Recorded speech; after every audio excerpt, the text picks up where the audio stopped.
ধোলার তজুমউদ্দিন উপজেলার তজুমউদ্দিন বাজার টু ছোট ডাউরি বাজার পর্যন্ত উপজেলা সড়কটি নির্মাণে ব্যাপক অনিয়ম ও নিম্নমানের নির্মাণ সামগ্রী ব্যবহারের অভিযোগ উঠেছে।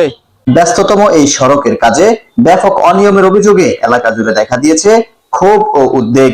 স্থানীয়দের অভিযোগের ভিত্তিতে সরেজমিনে গিয়ে দেখা যায় এলজিডির আওতাধীন এবং ঠিকাদারি প্রতিষ্ঠান হাওলাদার কনস্ট্রাকশনের মাধ্যমে পরিচালিত সড়ক নির্মাণ কাজে নির্ধারিত মান বজায় রাখা হচ্ছে না।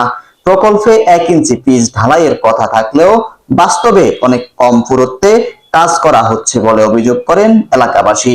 এছাড়া পিচ ঢালাই প্রয়োজনের তুলনায় কম বিটুমিন ব্যবহার, পর্যাপ্ত রোলিং না করা এবং রাস্তার এজিং ডাউন থাকা সত্ত্বেও কোথাও কোথাও এজিং ছাড়াই ঢালাই করার অভিযোগও উঠেছে। অনিয়মের অভিযোগের বিষয়ে হাওলাদার কনস্ট্রাকশনের স্বত্বাধিকারী কামরুল ইসলামের সাথে কথা বললে তিনি বলেন, আমরা 100 কাম আমরা করতে পারবো, আমরা ঠিকাদার না, আমরা তো চুরি না করলে তা দাম দেশে মিলে কেমনে, এটা আমরাও তো বলতেইব, আমরা 100 কাজ তো করতে পারব না। এখন ফিজের দাম সরকার ধরে দিছে 12,500 18,000 টাকা করে ফিজ কিনে কাজ করি, বুঝছেন? মালের দামের লগে কোনো কিছুর লগে এখন মিল আছে, তারপরও তো দেখা গেছে হাজারো অন্যান্য জায়গার চাইতে এই কাজটা ভালো হয়েছে। এমনি একটু খবর লইয়া দেন।